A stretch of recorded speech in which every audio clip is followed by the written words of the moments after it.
basic economic ideas and market failure. In our last lesson, we started our economic efficiency topic. So today we have prepared a different material for you people. Rather than to use whiteboard, these are the notes which are prepared by me and they are being shared with you people. Now, we all know the basic economic ideas or basic economic problems faced by all the economies is the scarcity of the resources. That means the maximum of human wants have to be fulfilled within the given resources. That means the land, labor, capital of a country. Now the question is how to use these scarce resources efficiently. So efficiency, I said last time, this means the absence of wastage. What does it mean? Absence of wastage, that nothing is wasted or minimum wastage of resources is there. That means efficiency is going to be achieved. It means an economy can utilize its resources in such a way that their wastage is minimized. Now we are going to study the topic of economic efficiency. What it is? We are going to study economic efficiency mainly.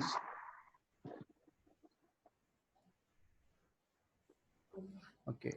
Now economic efficiency is having two main types. One is called allocative efficiency, another is called productive efficiency. Allocative efficiency means what? Whatever the goods are demanded by the consumers, they need to be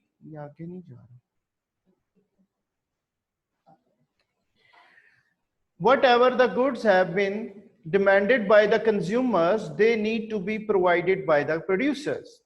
What types of goods are demanded? They have to be supplied by the producers. What types of goods are and services to be produced by the utilization of scarce resources? And another type of economic efficiency will be whatever the goods and services are produced, their wastage should be minimized or their cost of production should be minimized. Whatever the cost is incurred to produce those goods, that should be as minimum as it is possible. The first part of economic efficiency means whatever the goods and services are demanded, they should be supplied by the sellers. All right. So, or the producer, it is called allocative efficiency. It means only those goods and services should be produced in the right quantities which are demanded by the consumers. It also explains that there should be neither surplus nor shortage of the goods and services. Whatever the goods are demanded, all those markets should be operated at market equilibrium. That on page number 3, you can see there are the two markets. One is about the food market, another is about the cloth market.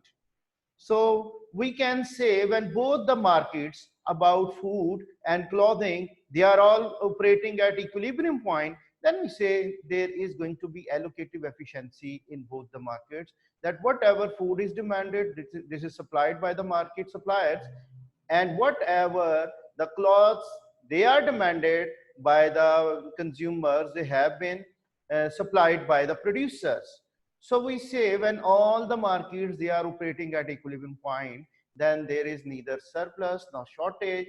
So markets are cleared, so they are going to achieve allocative efficiency. All right. The second part of economic efficiency is the productive efficiency. Last time we were talking about that. Whatever the goods and services are produced by the producers, their per unit cost of production should be minimized.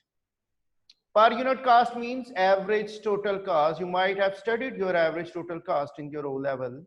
So in this case, what happens? We are going to say average total cost can be found by total cost divided by total output produced. For example, total cost is 1000 rupees and total output quantity produced is 100 units. So in this case, when firm is producing 100 units, its per unit cost will be 10 rupees. That means total cost is 1000 divided by 100. You will get the per unit cost of 10 rupees. Now, if firm is producing 200 units and its total cost equals to 1200, so in that case, its per unit cost goes to 6 rupees per unit. Now 1200 divided by 200, so 6 rupees will be the per unit cost for that product produced. Now if the firm started to produce 300 units and its total cost goes to 3000, again it will be having 10 rupees per unit cost. So its per unit cost has increased when it moves to 300 units. So we can say the firm can have a valley-shaped average total cost. On page number 5 you can see, we see when the firm is producing 100 units, its total cost is 1000, so per unit cost will be 10. And when it produces 200 units, its per unit cost is 6. This is the minimum point of its per unit cost. When again it produces 300 units, its total cost goes to 3000 and its per unit cost is 10 rupees per unit. Therefore, the shape of average total cost is like this, which is drawn in this page. It is valley shaped. Point A is showing us 100 units quantity, its per unit cost is 10. And at point B, its per unit cost is minimized. And if it goes to 300 output, its per unit cost is again higher at 10 rupees. So we say if firm is producing 200 units, its average cost is minimized, its per unit cost is minimized, therefore it can achieve productive efficiency. So the point B will be called the productive efficiency point when we talk about related to the firm, how will it achieve the productive efficiency. Any other point away from this minimum average total cost point will show productive inefficiency. So on page number 6, I have explained all these things which I have explained to you. They are written in a simple way. So at the bottom of this page, you can see the economic efficiency is having mainly two types: allocative efficiency and productive efficiency. Allocative efficiency means the market is operating at equilibrium, whereas productive efficiency means it is going to have all average cost of production is minimized.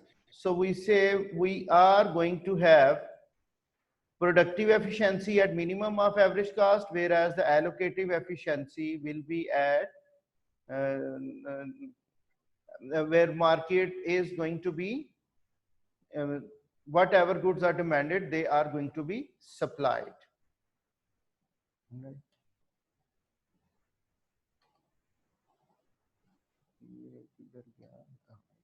Now page 7 shows us another two types which we discussed last time: static economic efficiency and dynamic economic efficiency. Static means in a fixed time period. When efficiency is measured within a fixed time period, or in short run, we say this is called the static efficiency. Whereas dynamic efficiency is measured over the period of time. That means economic efficiency is measured in long run. So when long run average cost of production is minimized, we say there will be dynamic economic efficiency. Its diagram will be coming in the later pages, but right now this was the concept we delivered last time. Now come towards when productive efficiency is achieved in the economy. We are all familiar with our favorite topic of production possibility curve, PPC, or opportunity cost curve, which is drawn board outward in this diagram. So what production possibility curve shows to us? It shows the possibilities of production of all the resources, the possibilities of production of the two goods when all the resources of an economy are fully employed. Then economy will be operating along PPC. So if economy operates below PPC at point X, which is lying below PPC, we said in our AS level, this is going to be productive inefficiency point. Why it is inefficiency point? Because all the resources of an economy are not utilized. Some of the resources are being wasted, and when resources are wasted, this is called economic inefficiency. So point X is said to be inefficient point, whereas the point all the points lying along PPC, they will be showing us a productive efficiency. When an economy is producing along its PPC, so this will be showing or it is achieving productive efficiency. Here, all the point lying along PPC will show the productive efficiency. It is because it is fully employing all its available resources. Therefore, if an economy operates along its PPC, it is achieving the productive efficiency. Any point below PPC will be showing us productive inefficiency. Now come towards another type of productive efficiency, which is called technical efficiency. You know that technology can affect the per unit cost of production. When a firm is adopting a new technology during its short run time period, like after a year, it is going to adopt a new technology. So its per unit cost of production will be decreasing. So when per unit cost of production decreases, what happens? A new minimum point of productive efficiency can be achieved. Like now, due to new technology, average cost of production during the short run, it will shift downward. Instead of producing at point B along its average cost 1, now it is producing at point B bar along average cost 2, which is lying below the previous one. So this is the technical efficiency. This is achieved due to the introduction of new technology by the firm. So this is called technical efficiency, which is adopted by using a new technology. We can easily see that average total cost has shifted downward due to new technology. Now the firm is producing at the minimum point V bar instead of B. This new minimum point is achieved due to new technology. We say it is technical efficiency, which is achieved by the firm. Any point away from this minimum point will be showing technical inefficiency or productive inefficiency. Now page 11, it gives us another concept about X efficiency. This is another term of technical efficiency.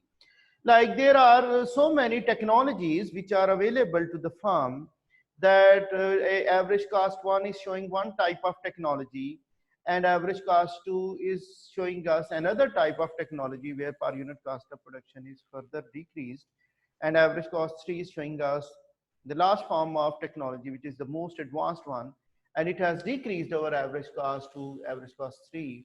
Now if firm is producing at its minimum point of the lowest average total cost, then it is called what? It is going to achieve X efficiency. It means when a firm is in competition, is able to minimize its per unit cost of production. So it is going to minimize its per unit cost of production.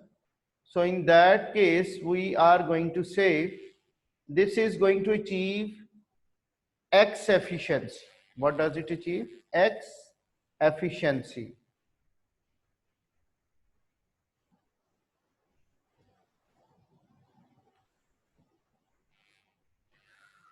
So when the firm is in competition, it is trying to minimize its per unit cost of production, and during imperfect competition, like we say on page 12, when it produces at the minimum point of its lowest average total cost, that is average cost 3, we say it achieves X efficiency.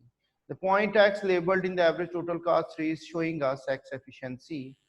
If this firm is producing at this point, but due to certain supply problems of raw materials, you can say, although firm is producing at the same point, but due to lockdown effects, the supply of raw material is becoming difficult. So in that case, its per unit cost will be higher than it is estimated previously.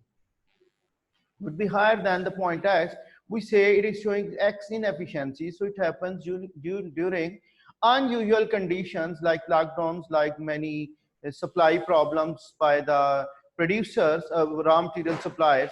We can say X inefficiency can arise, or due to bribery effects of the public sector, we can say we are finding these things. Now this is in average total cost. Now this increase in average total cost is due to lockdown effects. The firm have to pay wages to their workers, even they have adopted new technology. This will happen in imperfect competition.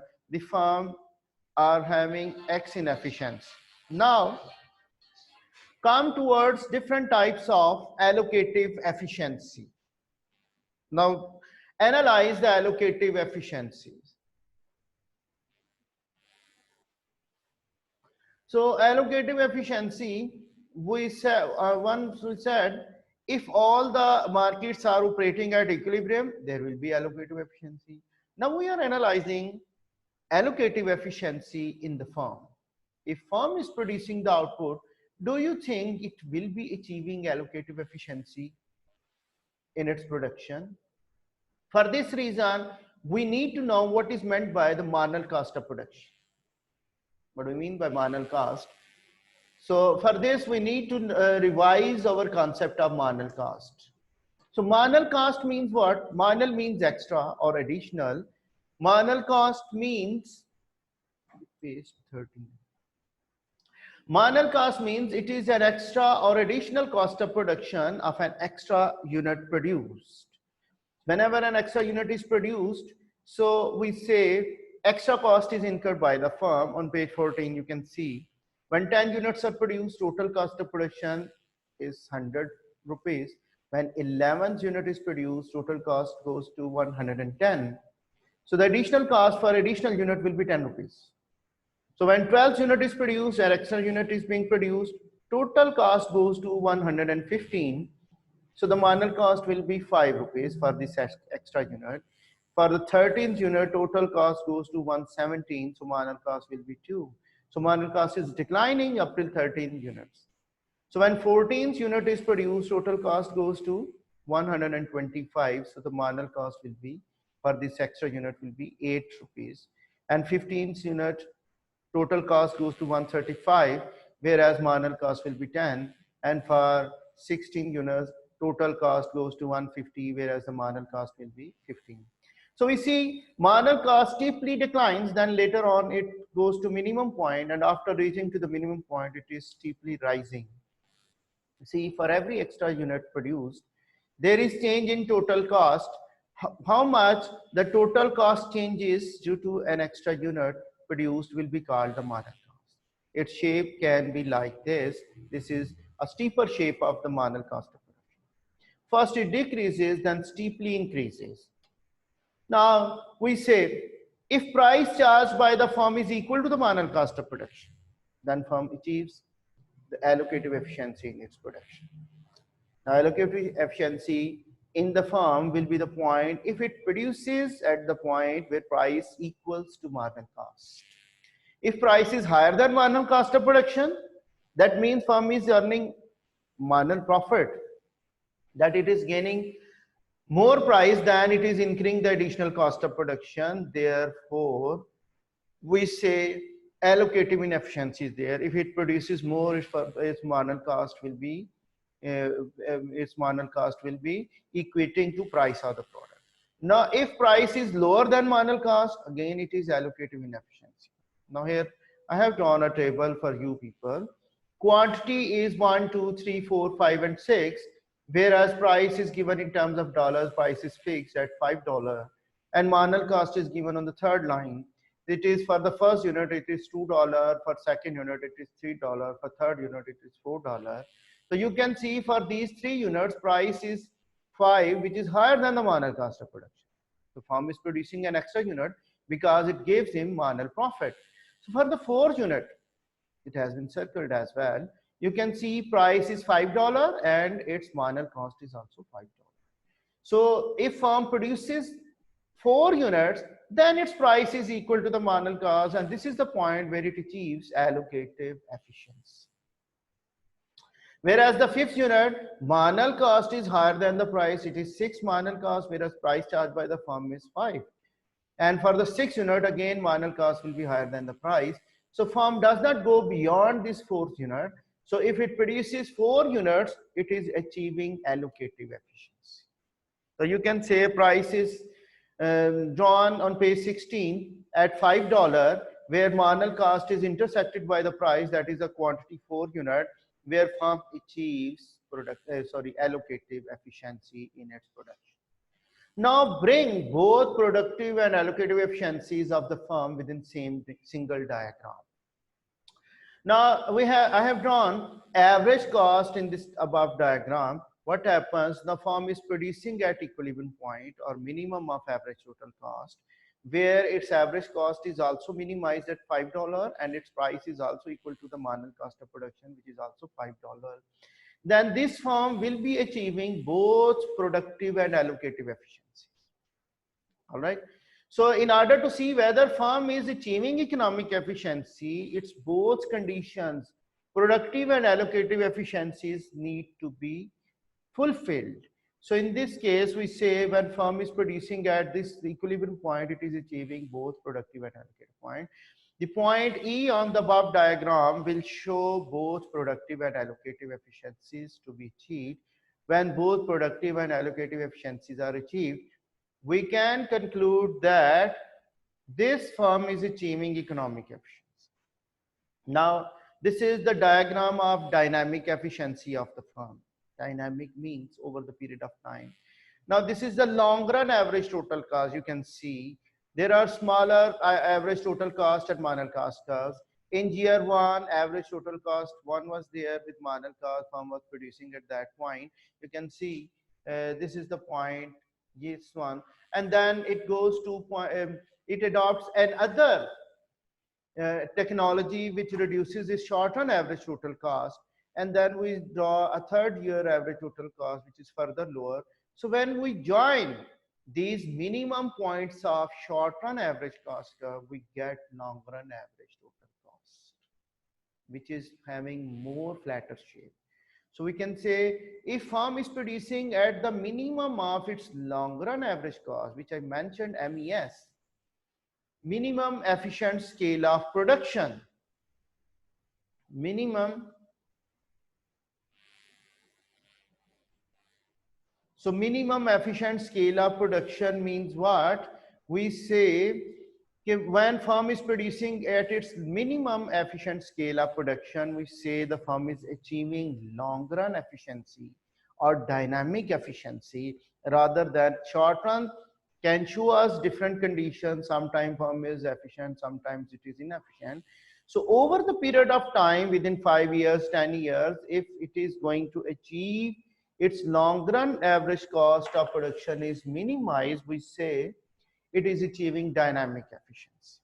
So minimum efficient scale means MES, which is the minimum point of its long run average cost of production. I think it is more than enough because the Pareto efficiency, I don't want to give it in today's lesson. It will make it more dense. So rather you are going to have a revision lesson. I have some time, or how much time is left? So 5 minutes are remaining.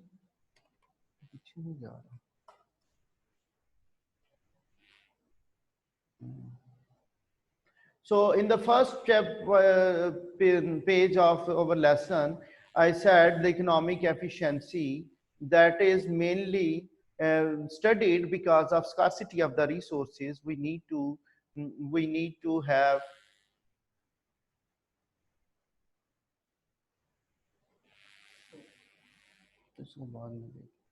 so in that case, we can say efficiency can be achieved. It requires efficiency because resources are limited, and we need to have more of goods and services to be produced in order to satisfy the human wants. So in that case, we say economy needs the economic efficiency, which has mainly two types. So mainly two types there are: the allocative efficiency and productive efficiency. So allocative efficiency means whatever goods are demanded, they need to be supplied, and whatever goods are supplied, their per unit cost of production should be minimized. So both things, allocative and productive efficiencies, should be met by an economy. Then it can achieve productive and allocative efficiency, which is called the economic efficiency. There should be neither surplus nor there should be any going to be shortage of these markets. So when markets are operating along a equilibrium point, then we say we are going to have allocative efficiencies. So productive efficiency is having mainly two things in the firm, in the economy. So when firm is producing at its minimum point of average total cost, it achieves productive efficiency. If any point other than minimum point will be having productive inefficiency. Whereas I have drawn the two diagrams which are showing us allocative efficiency, markets are in equilibrium, and productive efficiency in a firm when it is going to have minimum of per unit cost. So static and dynamic efficiencies, we said static means short run efficiency and dynamic means long run efficiency. So productive efficiency in the firm will be the point when the economy is operating along its PPC. Along PPC, we can say productive efficiency can be met, and any point below PPC shows productive inefficiency. So when all the resources they are fully employed, economy will achieve productive efficiency. Now, due to new technology, average cost of production is further decrease, which we say when firm is going to achieve its minimum of average cost due to new technology. This is called technical efficiency. So when we talk about X efficiency, there are different average cost structures due to new technologies. When firm is producing at minimum of its available minimum average cost, then it is achieving productive efficiency within competition, and during imperfect competition, average cost can be higher than whatever is analyzed in the diagram. Sometimes we have to pay high wages to the workers because we have, due to lockdown effects, raw materials are not available. So average cost is more than whatever is analyzed. So we say okay, there will be X inefficiency present. Now, the marginal cost of production, I said, this is the extra cost of production due to an additional unit produced. So when price charged by the firm is equal to the marginal cost of production, there is explanation about the marginal cost. And when price equals to the marginal cost of production, we say the firm is going to achieve the allocative efficiency point. And here the productive and allocative efficiencies both are achieved by drawing the average cost and marginal cost within the same diagram at equilibrium. If firm is producing at this equilibrium point, its average cost is also equal to marginal cost, which is the minimum one, and price is also charged equal to marginal cost of production. So it achieves both productive and allocative efficiencies. So it achieves economic efficiency. Whereas the dynamic efficiency, that is related to long run. So when long run average cost of production is minimized, then we say the firm is achieving dynamic efficiency. So Pareto efficiency I will do later on. So up till now, this is our end of session. Now you can raise your questions.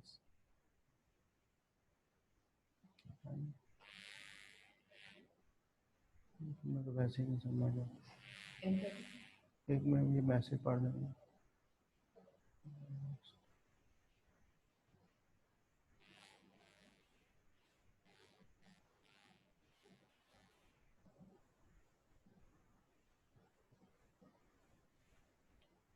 चलिए आप